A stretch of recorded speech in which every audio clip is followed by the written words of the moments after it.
자, 대한민국 넘버원 탈모 채널 털업. 전국에 계신 탈모로 고민하신 시청자 여러분 반갑습니다.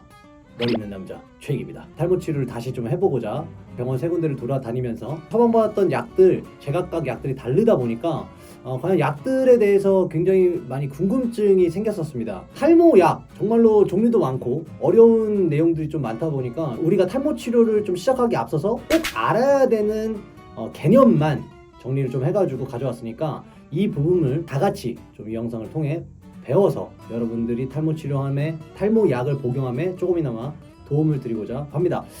자, 일단은 첫 번째죠. 많은 분들이 들어보셨을 거예요. 미녹시딜. 미녹시딜. 원래 고혈압 치료제로 좀 개발이 되었었는데 이 약을 복용한 80%가 몸에 털이 난다라는 부작용이 나타나서 요거를 또 응용을 해서 탈모약으로 이제 사용이 되게 된 건데 이게 먹는 약이랑 바르는 약으로 나왔다고 얘기를 하더라고요. 그래서 좀 궁금합니다. 이게 사실 저 같은 경우는 미녹시딜을 한 3개월 정도 발라본 적은 있었었는데 먹는 약으로는 제가 실제로 해본 적이 없었거든요. 먹는 약이랑 이 바르는 약의 그 차이점에 대해서 제가 좀 궁금해가지고 좀 여쭤보고 싶었습니다. 이 두 개가 뭐가 다른 걸까요? 일단은 먹는 약 자체가 고혈압 환자들한테 쓰이던 치료제거든요. 그래서 이걸 혈압이 있는 사람들 쓰다 보니까 부작용으로 전신 다모증이 생겨가지고 그럼 이거를 부작용을 이용해서 탈모 치료에 한번 써보자 하다가 이제 개발이 된 게 미녹시딜 자체는 뭐 신부전이라든지 기타 부작용이 너무 세니까 그러면 전신에 효과를 주지 말고 탈모가 발생되는 부위에만 국소적으로 효과를 줄 수 있게끔 바르는 약으로 만들어 보자. 그래서 이제 바르는 약이 탄생을 하게 된 거고 원래 미녹시딜 자체가 고혈압 치료제로 쓰였던 거기 때문에 그거에 따른 부작용들이 많단 말이에요. 의사 진료를 받고 그다음에 이 환자의 상태에서 충분한 체크를 한 다음에 이 약을 써도 되는지 말아야 되는지를 체크를 하고서 이제 처방을 받고 복용을 해야 되는 거고 요거를 아주 약하게 만들어놨기 때문에 바르는 부위에는 물론 가려움증이나 이런 부작용이 있을 수 있지만 그 정도까지는 뭐 전문의가 사전에 체크해서 처방을 해야 될 필요는 없다 라고 이제 판단을 했기 때문에 바르는 미녹시딜은 처방 없이 약국에서 이제 받을 수 있게 된 거죠.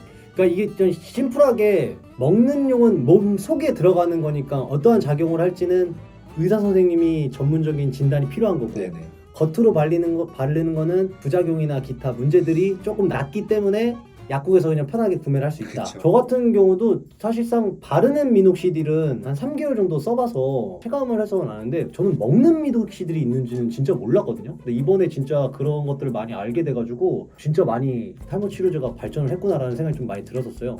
그리고 저도 몰랐는데 저도 저혈압이 굉장히 좀 심하더라고요. 마침 또 세 번째 병원 갔을 때는 저혈압이 있으니까 먹는 미녹시딜은 또 이렇게 빼주시는 거를 저도 직접 경험을 해서 먹는 미녹시딜은 제가 생각해도 충분한 상담을 통한 의사 선생님의 올바른 진단이 좀 필요할 것 같다라고 이제 예상이 듭니다. 방금도 제가 말씀드렸다시피 이게 바르는 미녹시딜 같은 거 제가 직접 써봤지만 사실상 제가 그때 썼을 때도 굉장히 이제 스트레스 받고 피곤했어요.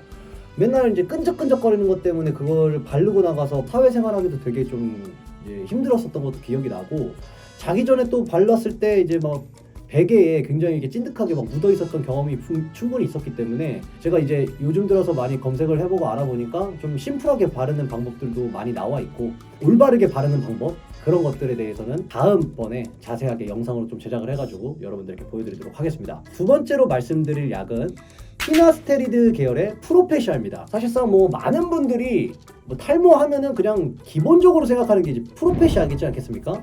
저 또한 프로페시아를 한 2년 정도 복용을 해보고 그 다음에 이제 약을 또 이것저것 바꿔보기도 해봤었는데 이 프로페시아 정말로 얘기를 많이 들어봤다라고 하지만 이게 도대체 무슨 약인지도 모르시는 분들이 있을 수 있다고 생각합니다. 저 또한 마찬가지고요. 검색을 해보니까 프로페시아라는 것은 사실상 상품명이고 이거에 대한 성분 자체는 피나스테리드 계열이라고 합니다. 피나스테리드를 줄여서 피나라고 많이 불리기를 하는데요. 근데 이 피나라는 요 약, 이게 왜 탈모에 이렇게 효과적인 건지 이거에 대해서 좀 설명을 좀 부탁드리도록 하겠습니다.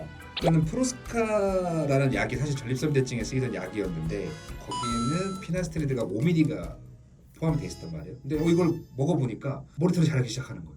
그래서 이 약을 탈모에 한번 써보자. 탈모 치료가 가능한 정도로 만들어진 게 이제 1mg의 피나스트리드가 포함된 약이 이제 개발이 됐고 지금까지 이제 먹고 있는 거고, 이 정도는 아시겠지만 남성형 탈모가 생기는 이유 자체가 남성 호르몬 테스토스테론이라는 게 있는데 5알파 환원 효소라는 거랑 만나서 조금 어렵습니다. 뭔 말인지 진짜 모르겠지만 그래서 이제 DHT라는 디하이드 테스토스테론이라는 물질로 바뀌고 네. 이게 이제 탈모를 유발하는 거거든요. 저는 알파 문구가 생각나죠. 모르겠는데 지금 이렇게만 들으니까 굉장히 어려운 말들과 5알파 환원 요소 뭐 이런 것들이 굉장히 많이 나오는데, 어찌됐든 이러한 요소들 때문에 탈모가 계속 발생이 된다는 뜻이는 거잖아요. 그러면은 지금 아까 말씀드렸던 프로페시아, 피나 그거를 먹으면은 머리털이 난다 이런 말씀이신 거잖아요. 머리털이 난다, 반대로 얘기하면 이제 빠지는 걸 막아준다라는 그렇죠. 개념이거든요. 이 약을 먹어서 머리가 나는 이유는 그 피나스트린이라는 성분이 DHT를 발생시키는 과정이 일어나지 않도록, 그러니까 무슨 말이냐면 5알파 환원 효소 자체를 억제를 해가지고 DHT 호르몬으로 바뀌지 않게 한다는 거고. 그 약간 사전에 방지시켜주는 그런 요소군요.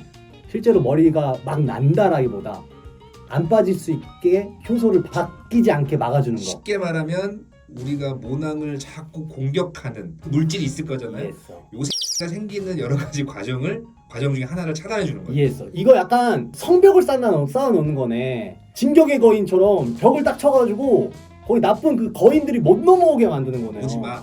내 거. 걔네들이 이제 탈모 애들인 거고, 걔네들이 벽 타고 못 넘어오게 큰 벽을 쌓아놓는, 피나라는 큰 벽을 쌓아놓는 거네요. 세 번째로 두타스테리드 계열의 아보다트를 또 얘기 안 할 수가 없습니다. 아보다트, 제가 이제 또 예전에 2년 정도 그 프로페시아를 복용을 하다가 그 다음에 이제 뭐 카피약을 먹다가 이제 최후의 보루로 아보다트로 이제 바꿔서 대략 한 2-3년 정도 복용을 한 기억이 좀 나요.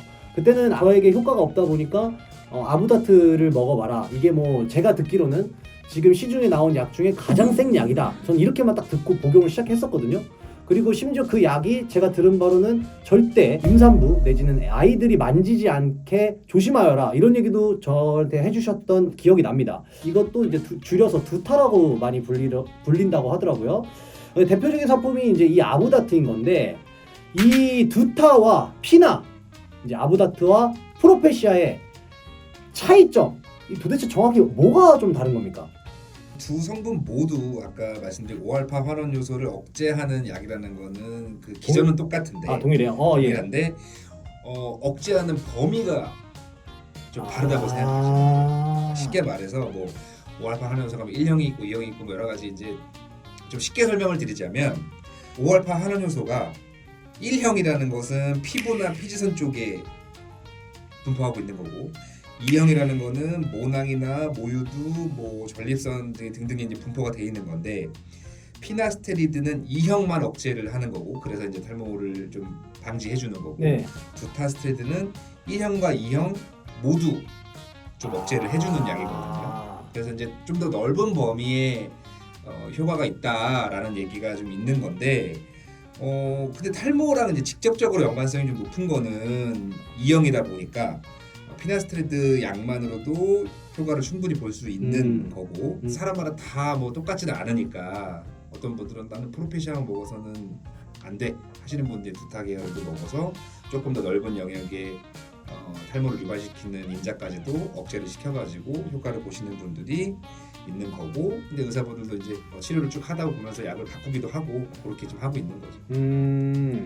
그러면은 이게 아까 말씀하셨던 것처럼 피나는 2형, 두타는 1형, 2형을 다 잡는다고 했잖아요. 그러면 확실히 범위가 넓어지면 넓어질수록 부작용도 좀 더 이렇게 많아지지 않을까 좀 예상이 되거든요. 근데 아니 실제로 부작용이 더 많아요? 부작용이 더 많죠. 그래요? 그래서 제가 아는 선에서는 피나스테리드에 관련된 부작용들이 한 1% 내외, 두타스테리드는 한 5% 내외로 알고 있습니다. 진짜구나. 아무래도 뭐 더 많은 부위에 영향을 미치다 보면 그만큼 이제 조금 세겠죠. 효과가 세고 하다 보니까 생기는 부작용도 조금 더 강하다고 알고 있습니다. 근데 확실히 이렇게 얘기 좀 들어보니까 확실히 요 두타 쪽을 결정을 할지 피나 쪽을 선택할지에 대해서는 부작용에 대해서도 본인의 이제 니즈를 선생님이랑 잘 좀 대화를 통해서 정확한 올바른 진단이 좀 필요하기 때문에 충분한 상담을 통한 그 약 처방을 받으셔야 될 것 같습니다. 그냥 임의적으로 나는 두타 먹어야지, 임의적으로 나는 피나 먹어야지 이렇게 결정할 문제가 전혀 아닌 것 같아요. 이 부작용의 사례가 이제 어떻게 보면 굉장히 넓어질 수도 있는 거기 때문에 충분한 공부와 충분한 상담이 필요할 거라고 예상이 됩니다. 그러한 영양제를 복용을 해서 머리털이 난다라고 생각하는 거는 이제 큰 착각인 것 같습니다. 제 생각에는 오로지 머리털이 날 수 있는 약은